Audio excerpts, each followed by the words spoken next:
మౌనిరాయ్ పరిచయం అవసరం లేదు. బుల్లితెర, వెండితెర రెండు చోట్ల భారీ ఫాలోయింగ్ సంపాదించిన మౌని ఇటీవల ప్రియుడిని పెళ్లాడి లైఫ్లో సెటిలైన సంగతి తెలిసిందే. పెళ్లి తర్వాత తగ్గేదేలే అంటూ వరుస సినిమాలతో బిజీగా ఉంది మౌని. కానీ ఇప్పుడు ఉన్నట్టుండి మౌనిరాయ్లో ఏదో మార్పు ఆశ్చర్యపరుస్తోంది. ముఖ్యంగా మౌని ముఖం మారిపోయింది. కంటికింద వలయాలు కనిపిస్తున్నాయి. రూపం పూర్తిగా అదోలా మారింది. మునుపటి చామ్, గ్లో అస్సలు కనిపించడం లేదని నెటిజనులు విమర్శిస్తున్నారు. కొందరు నెటిజనులు గా మారిందని పొగిడేస్తున్నా చాలా మంది మౌని మరో శస్త్ర చికిత్స చేయించుకుందని కామెంట్ చేస్తున్నారు.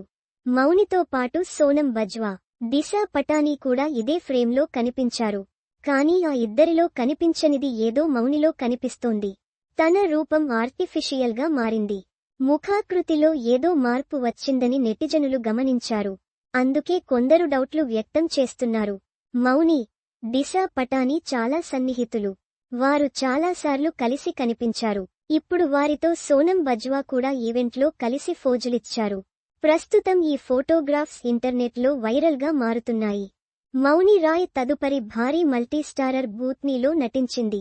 సంజయ్ దత్, సన్నీ సింగ్, పాలక్ తివారీ, నిక్ ప్రధాన పాత్రల్లో నటించిన ఈ హర్రర్ కామెడీ చిత్రం ఏప్రిల్ 18న విడుదల కానుంది. హర్రర్ కామెడీ కాబట్టి అంచనాలు చాలా ఎక్కువగా ఉన్నాయి. మౌనిరాయ్ దీంతో పాటు సలాకార్ అనే సినిమాలోనూ నటిస్తోంది. మౌని తన కెరీర్ను క్యూంకీ సాస్ భీ కభీ బహూ థీ అనే టీవీ షోతో ప్రారంభించింది. తరువాత పలు బుల్లితెర షోలలో కనిపించింది. ఏక్తా కపూర్ సీరియస్ నాగిన్ తన కెరీర్ని మలుపు తిప్పింది. అక్షయ్ కుమార్ నటించిన గోల్డ్తో బాలీవుడ్లోకి అడుగుపెట్టింది.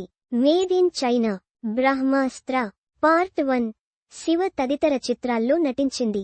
కేజీఎఫ్లో మౌని ఐటెం నంబర్లో నర్తించిన సంగతి తెలిసిందే. A post shared by Instant Bollywood at Instant Bollywood.